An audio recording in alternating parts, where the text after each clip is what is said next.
Sebelum kita mulai, mari kita berdoa. Bapa yang baik, kami percaya bahwa setiap hati kami adalah hati Tuhan dan sudah dibangun di dalam darah dan tubuh Kristus yang dipecahkan.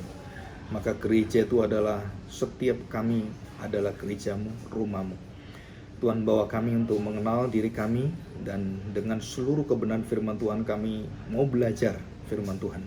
Dan bawalah supaya kondisi keadaan negara kami dan gereja kami hari ini yang menghadapi virus dan wabah virus corona ini, Tuhan berikan hikmat-Mu sehingga kami belajar kembali dari firman-Mu apakah ibadah yang sejati itu, sehingga kami tidak lagi diombang-ambingkan dengan begitu banyak hal-hal yang diusulkan dan pertentangan-pertentangan pro dan kontra yang ada. Tapi kami percaya Tuhan, bahwa Engkau sendirilah yang akan menjelaskan bagi kami kebenaran-kebenaran esensial yang sungguh-sungguh yang kami prioritaskan, apa yang ada dalam ibadah kami dan harus kami kerjakan Tuhan, dan harus ada dalam setiap penyembahan kami. Tolonglah Tuhan. Maka kami siap mendengarkan. Tuhan berkati kami, dan biarlah Roh Kudus menolong kami untuk membawa kebenaran ini melalui siaran ini yang akan direkam ini. Tuhan akan memberkatinya. Di dalam nama Tuhan Yesus kami serahkan doa kami. Amin. Salam dalam kasih, anugerah dan penyertaan setia dan anugerah dari Yesus Kristus. Pada hari ini saya sebagai Gembala Sidang GPRI GCKI akan bagikan suara pengembalaan dalam pengarahan pagi hari ini, khususnya untuk melihat, dan kita sudah mendengar dengan jelas kabar real tentang kebenaran, yaitu dunia sedang menghadapi wabah virus corona COVID-19 dan dampaknya sudah sangat serius, sehingga perlu bagi gereja untuk memiliki satu tantangan dan sikap yang harus dihadapi, dan ini sudah menjadi pandemik ke seluruh dunia dan tak terkecuali bagi negara kita di Indonesia. Nah, setelah kita mendengar kebijakan dari Bapak Presiden kita, Joko Widodo, yang dengan tenang, dengan bijak, dan sungguh sangat terarah tentang anjuran dan juga perintah serta larangan sebenarnya untuk tidak melakukan perkumpulan bersama-sama dan juga social distancing. Dan juga ada beberapa hal yang diminta oleh Presiden, baik itu rapid test tentang COVID-19 dan mencari obat penangkal. Dan saya dengar beberapa waktu yang lalu obat itu sudah mulai ditemukan, jadi ada 2 macam obat. Dan bagaimanakah Presiden memberikan langkah-langkahnya? Yang pertama, diminta untuk belajar di rumah, bekerja di rumah, dan terutama adalah beribadah di rumah. Nah, untuk langkah beribadah di rumah ini, banyak yang merasakan ada semacam pertanyaan dan pergumulan di dalam jemaat, dan khususnya gereja-gereja yang pada saat ini mengalami, ya istilahnya tidak diperbolehkan lagi untuk berkumpul di dalam satu gereja, mencegah penyebaran ini. Nah, saya tidak mau menyikapi secara politis atau ekonomis dan semuanya, tetapi kita kembali akan menanggapi hal ini dengan 3 hal. Yang pertama, bagaimanakah prinsip ibadah yang sesuai dengan kebenaran firman Tuhan? Nah, bolehkah kita melakukan ibadah di rumah dengan live streaming, atau hanya di gereja saja, atau kita dengan keluarga saja, atau mungkin secara online juga bisa. Nah, bagaimanakah kita menyikapinya berdasarkan kebenaran di dalam firman Tuhan dan iman Kristen yang kita miliki. Yang kedua, mengapa terjadi wabah ini? Dan begitu banyak orang yang berpendapat bahwa wabah ini adalah mungkin merupakan satu hajaran dari Tuhan. Mungkin ada yang mengatakan lebih jauh lagi tentara-tentara Allah, dan ada yang mengatakan bahwa ini terjadi karena sudah akhir zaman, sudah menghadapi akhir zaman, dan simpang siur begitu banyak sehingga kita perlu untuk menyikapinya. Yang terakhir adalah dalam keadaan masa sulit menghadapi wabah ini, dengan adanya begitu banyak hal, orang kemudian datang ke toko-toko dan membeli banyak hal yang tidak pada tempatnya dan tidak wajar, sehingga semua dilakukan untuk membekali diri. Jadi orang-orang yang punya duit banyak bisa membeli banyak barang-barang, dan orang-orang yang tidak punya duit ya tinggal menunggu saja apa yang terjadi. Nah, bagaimanakah sikap kita sebagai orang yang percaya pada iman yang sungguh-sungguh berdasarkan firman Tuhan, menyikapinya dan mengutamakan kepentingan bersama, dan khususnya bukan untuk dirinya sendiri tapi memikirkan tentang keadaan sekeliling dan lingkungannya dan juga jemaatnya. Nah, kita akan membahas tentang apa sih makna daripada worship itu, ya. Jadi kita akan belajar dari kebenaran firman Tuhan. Bolehkah ibadah itu digantikan dengan ibadah yang tidak secara fisikal tapi secara informal gitu ya. Jadi memakai alat-alat digital yang lain dan kemudian disiarkan secara live streaming. Nah, untuk menjawab hal ini, maka kita harus mengerti firman Tuhan yang pertama dalam Yohanes 4 ayat 24. Nah, ini supaya kita belajar hati-hati ya. Dan dikatakan di sana, Yohanes 4 ayat 24, Allah itu roh, dan barang siapa menyembah dia, harus menyembahnya dalam roh dan kebenaran. Nah, sebelum kita tahu siapa yang kita sembah, dia itu siapa, dan yang menjadi tujuan penyembahan itu kepada siapa. Nah, saya akan baca ayat 23. Yohanes 4 ayat 23. Tetapi saatnya akan datang dan sudah tiba sekarang bahwa penyembah-penyembah benar akan menyembah Bapa dalam roh dan kebenaran. Jadi yang kita sembah ini bukan gereja kita, bukan pendeta kita, bukan aliran kita, bukan perkumpulan kita. Jadi tujuan ibadah kita itu adalah di dalam roh dan kebenaran kita menuju kepada satu figur yang bernama Bapa Surgawi. Nah, ini kita harus ingat. Nah, ini penting. Kenapa? Jadi fokus tujuan ibadah kita adalah dikatakan dalam firman Tuhan menyembah Bapa dalam roh dan kebenaran. Kenapa dalam roh dan kebenaran? Karena Bapa menghendaki penyembah-penyembah yang demikian, roh dan kebenaran. Jadi sekali lagi, fokus utama ibadah kita adalah kita akan bertemu dengan Bapa, kita berdoa dengan nama Bapa di surga, dan kita berfokus pada Bapa dan kehendak, kepentingan, keinginan hati Bapa. Nah, ini yang pertama. Ya, yang pertama. Jadi fokus penyembahan kita adalah pribadi yang kita tuju adalah Bapa Surgawi, dan pusat daripada seluruh orang yang bisa menuju pada Bapa itu harus ada pengantaranya. Dan siapakah pengantara itu? Adalah Kristus. Dan jelas pengantara itu adalah pengantara yang esa. Saya akan bacakan di dalam 1 Timotius pasal 2 ayat yang kelima. Saya bacakan. Karena Allah itu esa, dan esa pula dia yang menjadi pengantara antara Allah dan manusia, yaitu manusia Kristus Yesus, yang telah menyerahkan dirinya sebagai tebusan bagi semua manusia. Itu kesaksian pada waktu yang ditentukan.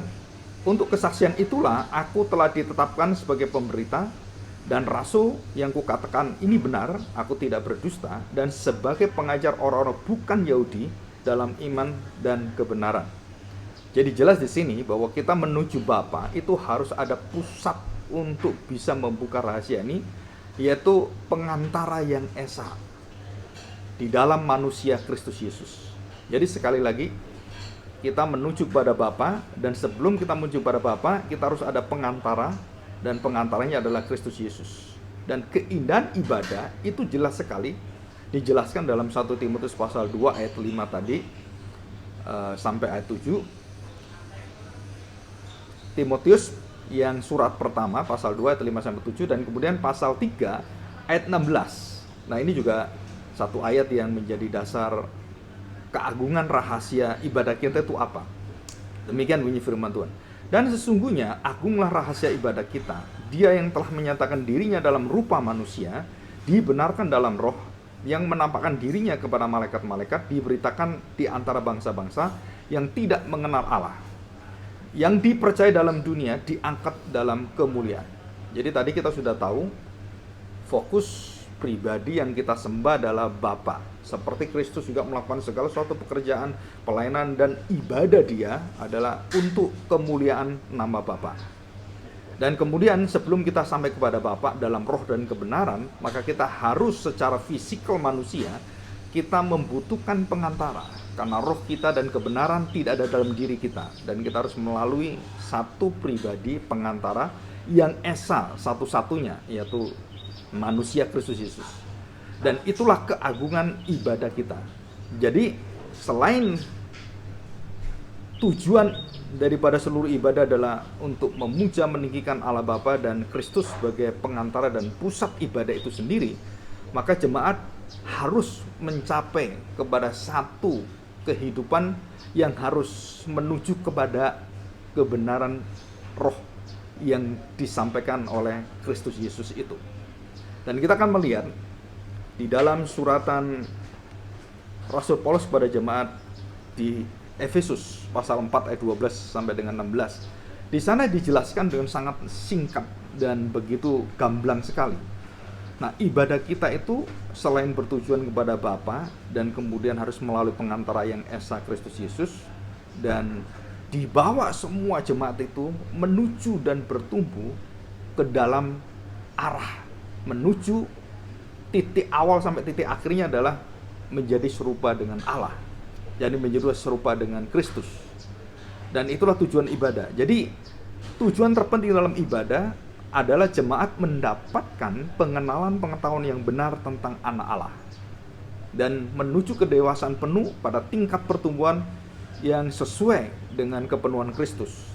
Dan seluruh gerakan dalam ibadah kita, baik pikiran, perasaan, baik itu hati kita, baik itu tubuh kita, semua itu adalah bertumbuh untuk memuliakan meninggikan Dia yang adalah kepala, Kristus yang adalah kepala. Dan seluruh bagian tubuh yang rapi tersusun dan diikat menjadi satu pelayanan dari semua bagiannya, dan semua orang bekerja sesuai dengan kadar masing-masing, sehingga menerima pertumbuhan dirinya di dalam kasih yang kekal itu, kasih yang abadi itu. Nah, ini dijelaskan dalam Yesus pasal 4. Jadi yang pertama adalah fokus ibadah kita, tujuan ibadah kita adalah menyembah Bapa, dan di dalam menyembah Bapa dalam roh kebenaran, karena kita manusia yang berdosa, kita harus memiliki pengantara, yaitu Kristus Yesus yang esa, dan dialah rahasia agung ibadah kita. Kenapa? Karena seluruh kehidupan iman kita itu menuju pada puncaknya adalah menjadi serupa dengan Kristus. Dan kita didewasakan, kita mengenalkan kebenaran siapakah anak Allah itu, dan ibadah kita sungguh-sungguh adalah dari dasarnya sampai kepalanya adalah Kristus. Dan ini menjadi prinsip. Dan jika ini tidak ada dalam ibadah kita, mau ibadah bentuk apapun itu sia-sia. Mau ibadah dengan keindahan musik yang luar biasa, kemegahan yang luar biasa, dengan musik yang esensinya adalah esensi yang mendunia dan kemudian menakjubkan, dengan keahlian para talenta-talenta yang luar biasa, dan mulai dari musik yang sederhana sampai musik klasik yang sangat tinggi, semua itu tanpa esensi ini, itu semua kesia-siaan. Seperti Tuhan Yesus katakan pada bangsa Israel, mulutnya memuji aku tapi hatinya itu hampa. Dan itu bisa terjadi.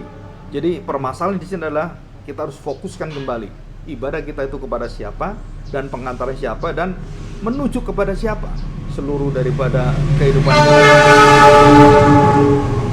Dan kita akan bersyukur, kita sudah mengenal ini semua di dalam satu kebenaran firman Tuhan. Dan kita akan melihat kembali apa yang bukan ibadah, apa yang bukan fokus ibadah. Nah, ini kita akan belajar bersama-sama. Yang pertama, perhatikan baik-baik, begitu banyak ini penjelasan-penjelasan. Penyembahan dan ibadah bukanlah berpusat pada pujian jemaat, bukan berpusat pada worship leadernya, bukan berpusat pada berapa banyak kita memberi persembahan, dan bukan lagi berpusat pada alunan suara kur yang sangat indah yang memukau. Atau kita melihat ada satu tepuk tangan yang gegap gempita, satu kesempurnaan dalam sound system yang sangat megah, atau gedung yang indah, arsitek itu semua. Ini bukan esensi ibadah. Ini adalah ekspresi ibadah oleh manusia yang bisa dilihat dan bisa dikagumi oleh siapapun, tetapi belum tentu dan tidak akan dikagumi oleh Tuhan jika hati kita tidak ada esensi itu tadi yang di depan.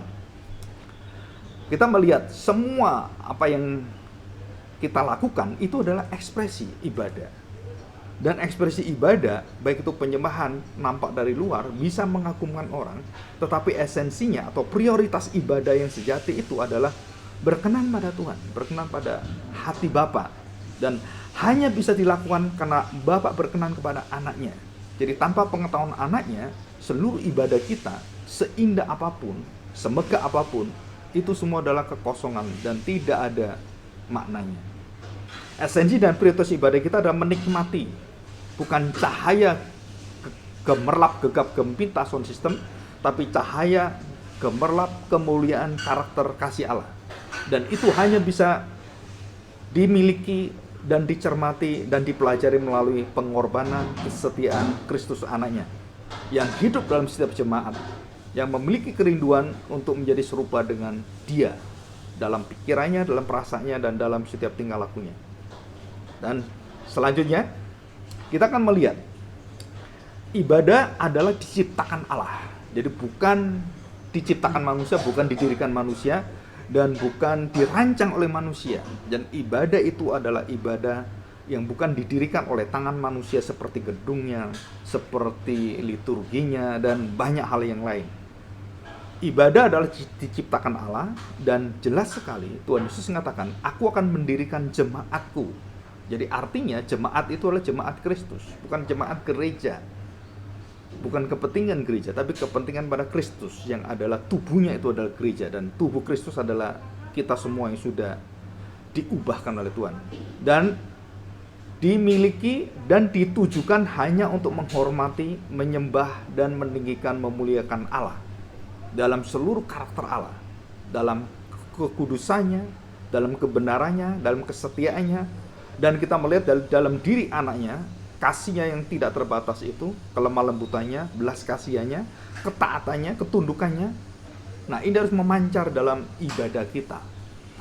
Dan Kristus sebagai pengantara yang esa itu akan menyatakan seluruh kemuliaannya dalam firman Tuhan. Dan yang akan kita baca, akan kita pelajari, dan puncak dari segala ibadah itu adalah mengenal firman Tuhan di dalam Kristus Yesus yang akan memiliki dan akan menjadi hidup dalam diri kita selama-lamanya. Nah, kita akan melihat pada hal yang selanjutnya. Ibadah sejati, kita harus perhatikan baik-baik, bermula dari hati yang mengenal, menghormati, dan mengutamakan, memprioritaskan Allah di atas segala-galanya. Jadi artinya kita harus menghormati Allah sebagai Allah, bukan menghormati Allah sebagai yang seperti kita inginkan. Contohnya, Allah berdaulat, Allah maha hadir, Allah maha kuasa, Allah maha tahu. Dan dalam seantero hidup kita harus tahu, bukan masalah di mana kita beribadah, bukan masalah bagaimana kita beribadah, bukan masalah pakai pujian atau tidak, bukan masalah pakai alat band atau pakai hanya piano atau dengan gitar. Dan kita tahu ada satu ilustrasi yang menarik. Dan begitu menariknya sehingga kita harus tahu bahwa begitu banyak ibadah yang kita kerjakan itu belum tentu itu berkenan pada Tuhan, hanya karena orang melihat sangat mengagumkan dalam mata orang. Karena mata Tuhan berbeda dengan mata kita. Contoh, ada orang memberikan persembahan dengan sangat indah bagi orang yang melihatnya, karena jumlahnya banyak, karena begitu hatinya melimpah dengan derma yang indah sekali. Tetapi waktu Tuhan Yesus melihat, hanya beberapa orang yang dia lihat yang dengan kesungguhan hati. Dan kemudian kita melihat ada seorang wanita dengan segala kelemahan kemiskinannya. Dan kemudian kita melihat apa yang terjadi. Dia memberikan hanya 2 peser dari seluruh hidupnya dia. Apa itu yang 2 peser dari seluruh hidup dia? Yaitu apa yang terjadi dengan dirinya, dia akan memberikan apa yang ada dalam hidupnya, dan itu masa depannya, dan itu segala-galanya, dan dia berikan kepada Tuhan. Dan dia dalam kemiskinan itu, dia memberikan persembahan yang bagi orang lain. Waktu melihat hal itu, maka seolah-olah hal itu adalah sangat minim sekali. Apalagi seorang perempuan janda miskin. Jadi tidak ada dihiraukannya dan tidak dihiraukan oleh mereka. Tetapi orang-orang yang memberikan dengan besar, itu yang dihiraukan mereka. Tetapi mata Tuhan dan hati Tuhan itu berpaut dengan hal seperti ini. Dan jelas sekali dikatakan di sini bahwa Tuhan berkenan kepada persembahan. Dan Yesus mengatakan, Tuhan kita Yesus mengatakan bahwa persembahan inilah persembahan yang lebih besar dari semua persembahan yang lainnya. Ya. Jadi di sini kita akan ulang lagi. Jadi ibadah sejati adalah semua diciptakan, berawal, bermula, dan dimiliki dengan tujuan satu, yaitu menikmati hadirat Allah dan seluruh daripada rancangan kemuliaan Allah dalam diri kita. Ibadah sejati bukan terletak di mana kita berada, dan bukan perkara di mana kita akan melakukan ibadahnya, tetapi di mana Allah itu berada. Bukan ditentukan karena kesiapan kesempurnaan kita. Dalam kesempurnaan kita mempersiapkan seluruh daripada ibadah kita, tapi kita harus tahu bahwa Tuhan sudah menyiapkan semua ibadah dengan sempurna, dan Dia sudah menyediakan darah Kristus, dan Dia sudah memberikan persembahan yang sempurna. Jadi kita beribadah bukan untuk menyempurnakan ibadah kita. Kita menikmati kesempurnaan ibadah itu, dan kita berjalan bersama-sama dalam seluruh kesempurnaan Allah yang menyempurnakan seluruh kelemahan-kelemahan kita. Jadi di sini kita melihat di mana Allah berada, dan disitulah ibadah itu adalah ibadah sejati. Bukan lagi di Gunung Gerizim, bukan lagi di Yerusalem, bukan lagi di gereja di mana kita ada, hanya terbatas dan hanya terbatas pada gedungnya.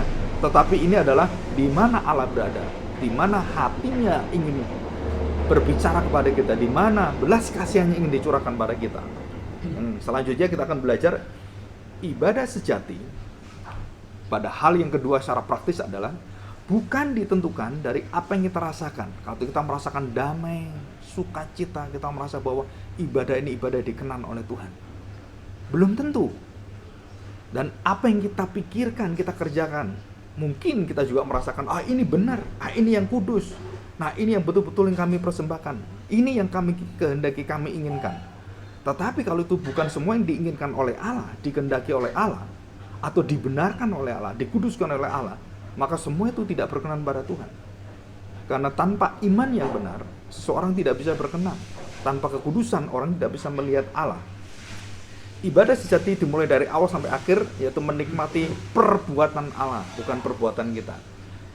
Jadi waktu kita menyampaikan ibadah kita dalam ekspresi, kita menikmati perbuatan Allah, kita menikmati pemeliharaan Allah, kita menikmati satu keindahan hidup kita dijamin oleh Tuhan. Jadi bukan kita menyatakan keindahan kita sebab Tuhan menikmati keindahan kita. Dan yang kita lakukan adalah bukan kita mengasihi Allah lebih dulu. Alkitab mengatakan bahwa ibadah sejati adalah Allah yang mengasihi kita dulu, Allah yang melayani kita dulu, Allah yang menerima kita dulu, Allah yang memberikan hatinya dibuka terlebih dulu, bukan kita membuka hati kita pada Allah. Dan sungguh-sungguh Allah lah yang mengasihi kita terlebih dulu, melayani kita terlebih dulu, dan menerima kita terlebih dulu. Dan seluruh inisiatif yang dalam hidup kita, mulai dari kita percaya sampai kita kemudian datang kepada Kristus, sampai kita setia kepada Kristus, dan bagaimana kita sampai kemudian dibangkitkan di akhir zaman bersama dengan Kristus, itu semua adalah pekerjaan dari Bapa. Dengan jelas di dalam Yohanes pasal yang ke-6 kita tahu bahwa Allah yang mengerjakan di dalam diri kita. Pada awalnya Bapa itu begitu baik dan mengatakan semua yang diberikan Bapa kepadaku datang kepadaku, dan barang siapa datang kepadaku ia tidak akan kubuang. Dan 39, dan inilah kehendak Dia yang telah mengutus aku, yaitu supaya semua yang diberikannya kepadaku jangan ada yang hilang, tetapi supaya ku bangkitkan pada akhir zaman.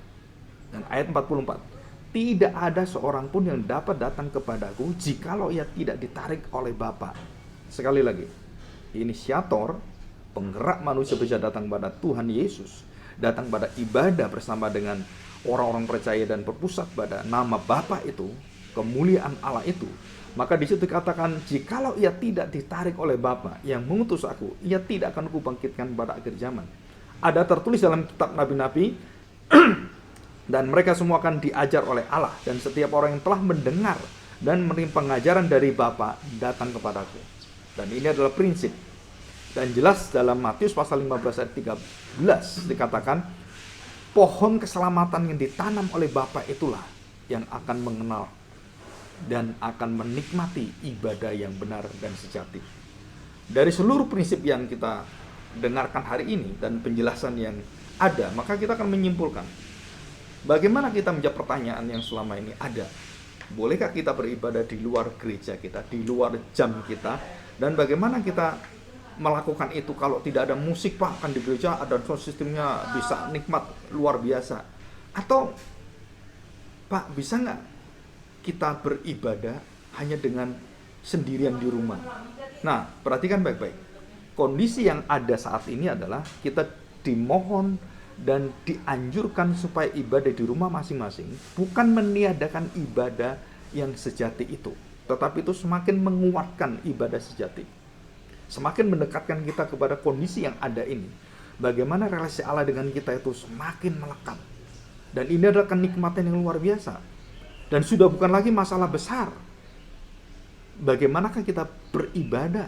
Karena ibadah di dalam perjanjian baru adalah ibadah dalam roh dan kebenaran. Bukan lagi pada tempat di mana kita berada. Bukan lagi pada waktu di mana kita inginkan waktu itu. Jam berapa kita inginkan. Dan bagaimana kita berkumpul. Tapi sungguh-sungguh semua adalah untuk kemuliaan Tuhan. Dan bukan berarti bahwa kejadian seperti ini akan melegalkan ibadah yang tidak ada berkaitan dengan fisikal. Dan itu tidak ada. Karena berjelas di dalam Alkitab kita diminta untuk berkumpul bersama-sama.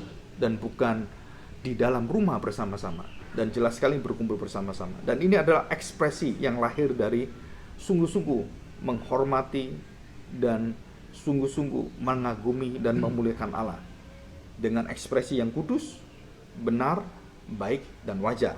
Ya. Nah, kita akan melihat bagaimanakah Tuhan Yesus melakukan ibadah dan bagaimanakah dia seringkali melanggar hari Sabat. Dan kita tahu bahwa Tuhan Yesus setiap hari Sabat dia datang ke rumah ibadah.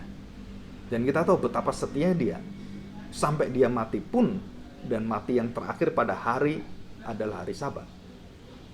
Dan dia dikuburkan di hari Sabat. Jadi artinya apa? Bahwa jika Tuhan Yesus begitu taat untuk datang dan kemudian bersama-sama berkelompok, maka jangan ada orang berpikiran bahwa saya bergereja bisa saja di rumah, saya bergereja bisa saja tanpa gereja yang ada tembok dan semuanya. Silakan, semuanya silakan. Tetapi prinsip yang benar, apakah sudah kita mengerti hal ini?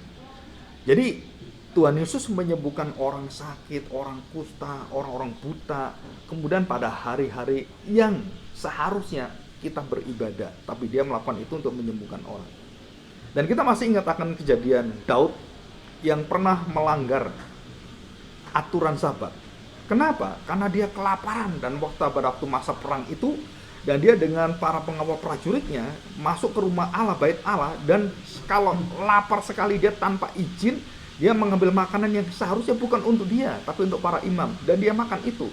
Dan Tuhan Yesus katakan, itu bukan pelanggaran. Malah harusnya Daud dengan orang-orang itu harus diberi makan oleh bait Allah, diperhatikan oleh para imam.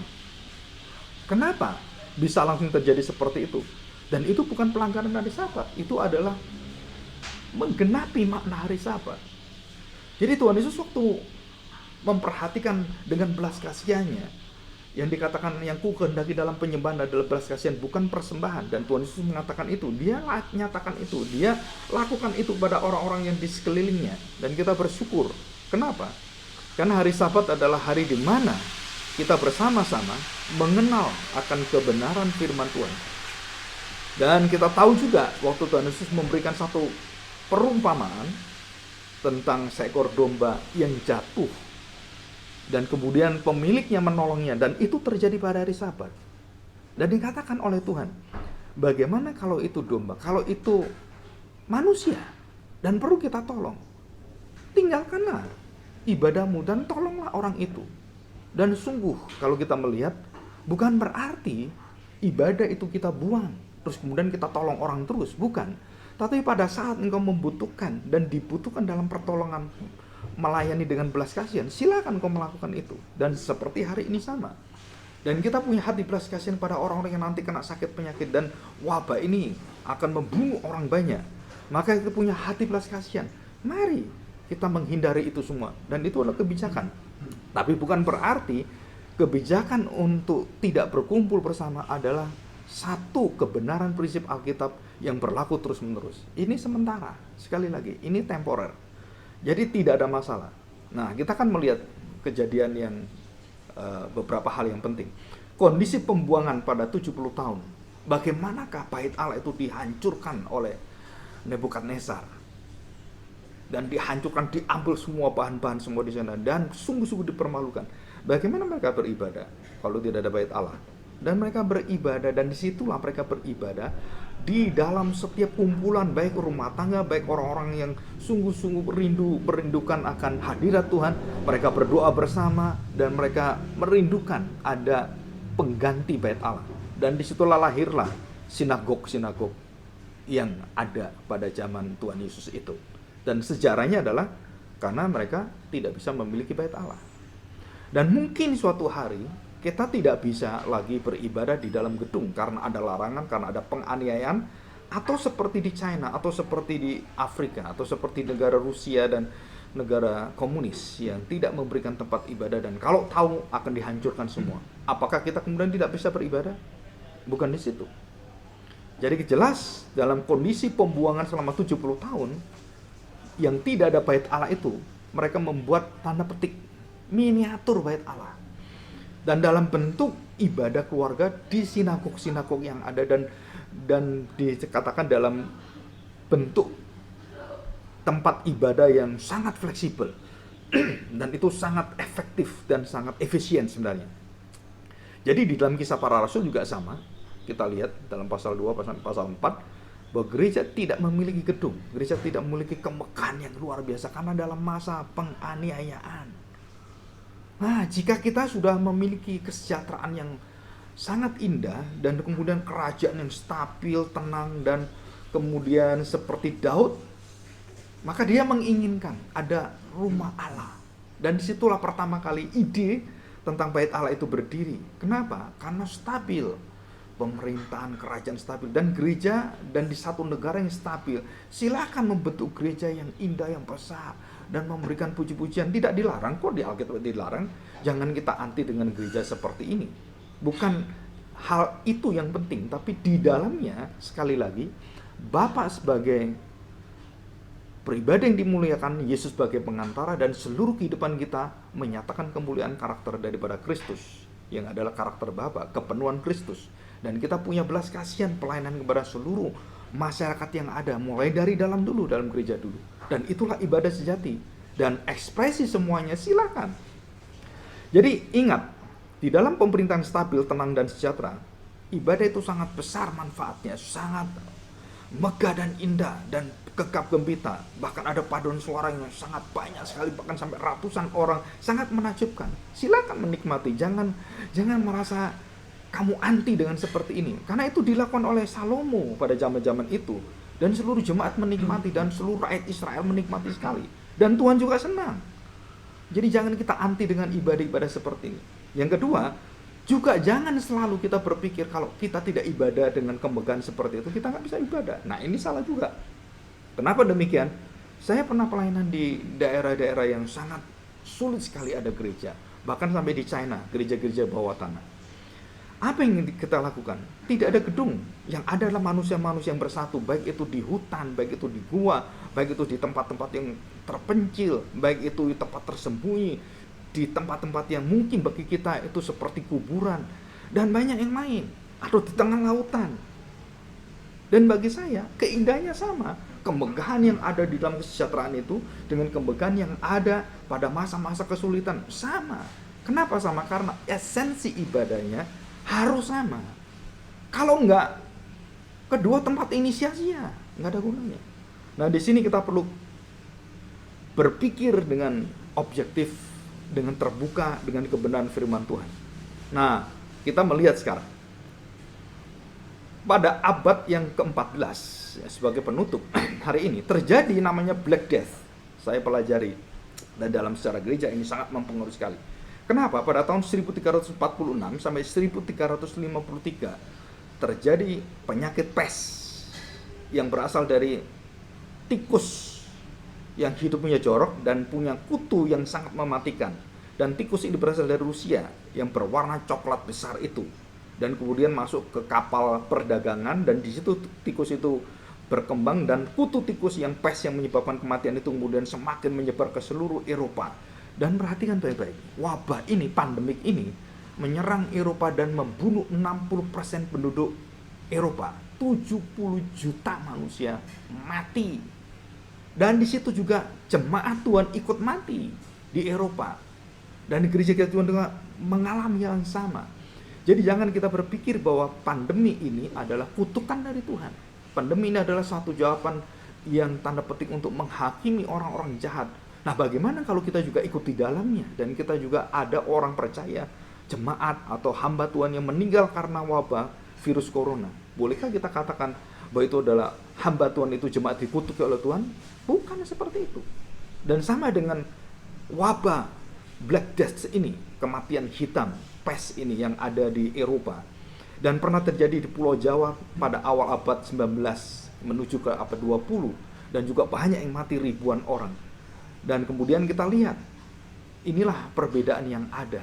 Dalam kondisi-kondisi yang kritis, dalam kondisi-kondisi yang sangat khusus, kita harus memiliki hikmat dan cara-cara yang sungguh-sungguh Tuhan izinkan dengan tanpa menghilangkan esensi daripada ibadah kita. Sekali lagi, seluruh pusat ibadah kita adalah bukan apa yang kita perbuat dan apa yang kita sajikan di hadapan Tuhan, tetapi apa yang Tuhan sajikan bagi kita, apa yang Tuhan perbuat bagi kita, dan kita menikmati dengan ekspresi kita. Dan ekspresi kita bermacam-macam, dan silakan, dan tidak ada larangan dalam hal seperti ini, kecuali saudara lakukan tidak wajar.